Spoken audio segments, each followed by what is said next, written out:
Bonjour tout le monde, bonjour, bienvenue à cette nouvelle formation, ce cours sur la négociation pétrolière. Vous, en tant que négociateur pétrolier, quel est votre rôle, quel est votre gain? Ok, nous en avons longuement parlé depuis le début de cette formation. Nous vous avons dit notre but est de vous préparer à être un futur négociateur pétrolier, commencer à faire des transactions et également vous accompagner à mettre sur pied votre propre bureau d'études ou travailler en freelance comme négociateur pétrolier. Vous êtes sans ignorer que dans ce domaine, les gains se font en termes de millions de dollars. Désolé déjà, excusez pour le décor. Je ne suis pas dans nos bureaux habituels, donc je suis en vacances et à ce titre, je profite pour continuer la formation. Je ne vais pas arrêter la formation, bien sûr. Ok, donc on vous a présenté dans la formation, la vidéo précédente, quelques thèmes reliés au domaine. Aujourd'hui, nous allons continuer puisque nous vous avons dit toute science a ses thèmes et son vocabulaire. Ok? Ici, il est question de parler des documents qui viennent de la banque et des termes que vous allez utiliser lorsque vous allez à la banque parce que c'est un domaine dans lequel les banques jouent un rôle capital. Ok?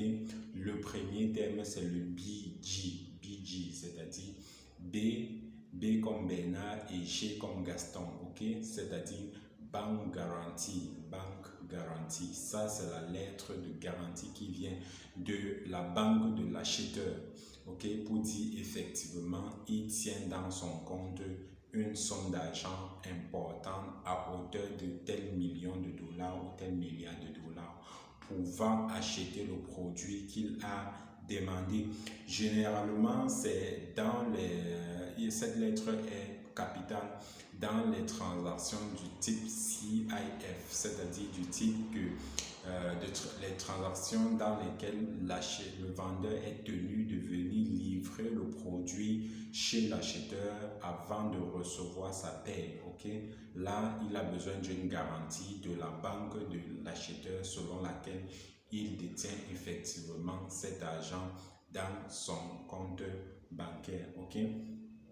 On a le BCL qui est le Bank Comfort Letter. Le Bank Comfort Letter est une lettre qui est délivrée également par la banque de l'acheteur qui prouve simplement qu'il a ses sous dans son compte et que c'est un compte qui est régulièrement actif. Ce n'est pas un compte qui a été créé au même jour ou un compte dormant, c'est un compte régulièrement actif et que cette somme d'argent est bloquée dans le compte et elle ne sera pas retirée jusqu'à la fin de la procédure, de la transaction, parce que certains acheteurs peuvent être véreux.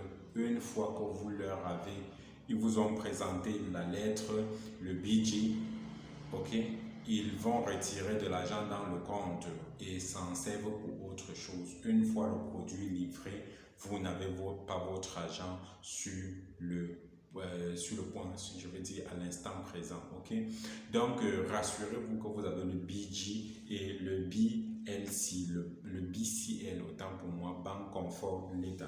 Vous avez le Pre-Advice. Ok, le Pre-Advice, c'est également un document que la banque envoie, ok, pour rassurer, ok, que la personne effectivement a l'intention d'acheter le produit. Cette personne est prête à acheter ce produit, a d'ailleurs mis cette somme d'argent requise pour cela, ok.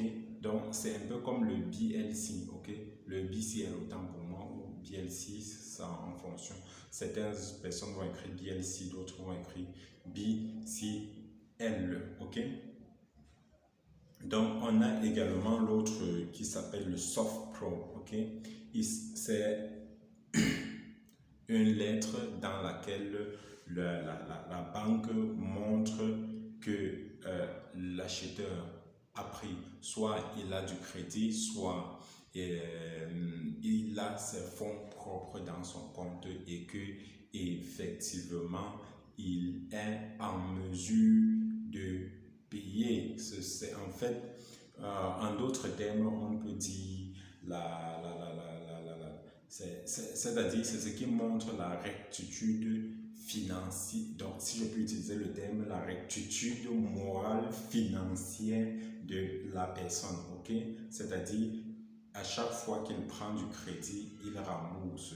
C'est un compte avec lequel on n'a pas de problème de temps en temps. C'est une personne morale ou physique, mais je veux dire une personne morale ou physique qui à chaque fois contracte du crédit et le rembourse à temps, ok, dans les délais avec les intérêts. C'est ça qu'on appelle le soft pro, ok. En même temps, vous avez le DLC qui est le Documentary Letter of Credit, ok. En fait, c'est un document qui vient également de la banque, ok, qui montre l'aptitude, ok. Ça peut être de l'acheteur ou du vendeur, son aptitude à faire passer le marché, c'est-à-dire qu'ils sont financièrement capables, ils ont pris du crédit ou pas, mais qui est gardé au sein de la banque.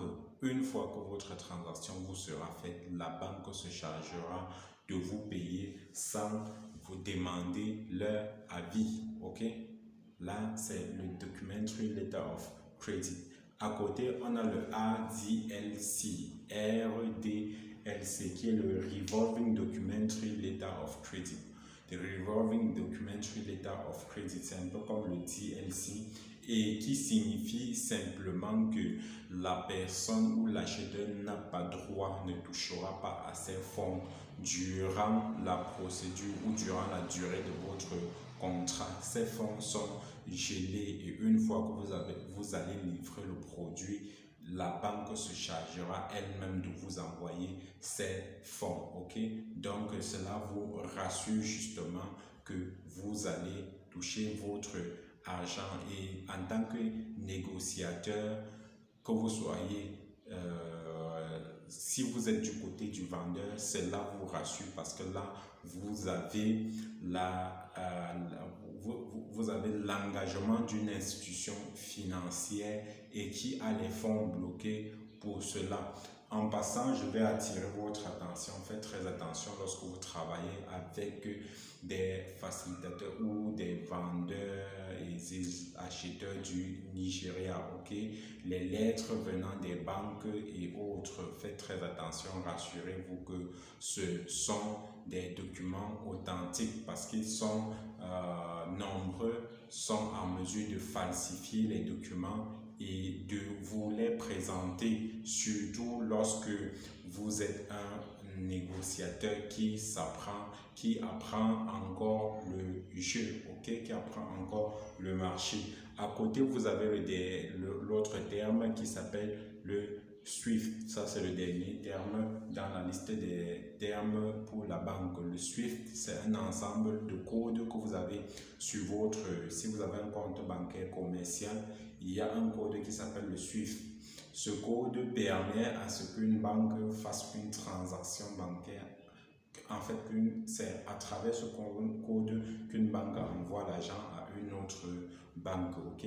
Donc, lorsque vous avez un compte bancaire, demandez à votre banquier c'est quoi votre SWIFT, ok? Ce SWIFT est celui avec lequel on fait la transaction. Alors, très bien, merci. S'il faut récapituler, les termes que vous allez utiliser à la banque, vous avez le BG, vous avez le BG Bank Guarantee, BCL, the Bank Comfort Letter, the Pre-Advice ou Bank Pre-Advice, ok, le Soft Pro qui est très important, le DLC, Documentary Letter of Credit, le RDLC, le Revolving Documentary Letter of Credit et le SWIFT, ok, qui sont très importants. Tous ces documents sont très importants lorsque vous travaillez avec des négociateurs, avec des facilitateurs ou des intermédiaires. Rassurez-vous que vous avez au moins ces documents et que vous pouvez produire produits, ceux qui viennent de votre part, également que leurs banques peuvent vous produire les leurs. Ok? Et comme nous avons dit, rassurez-vous également de l'authenticité des documents qui vous sont envoyés. Vous pouvez passer par un intermédiaire, une institution, ou plutôt vous rapprocher des personnes qui sont dans le domaine depuis longtemps. Nous, par exemple, donc rassurez-vous que vous avez des documents authentiques. Très bien, si vous avez des questions, partagez en commentaire, posez vos questions. N'oubliez pas d'aimer notre page et de la partager avec vos connaissances et tous ceux qui vous pensez peuvent être dans le besoin de cette formation.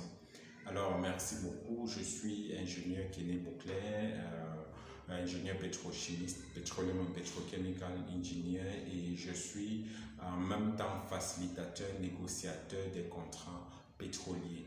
Merci beaucoup et à nous revoir dans la prochaine vidéo.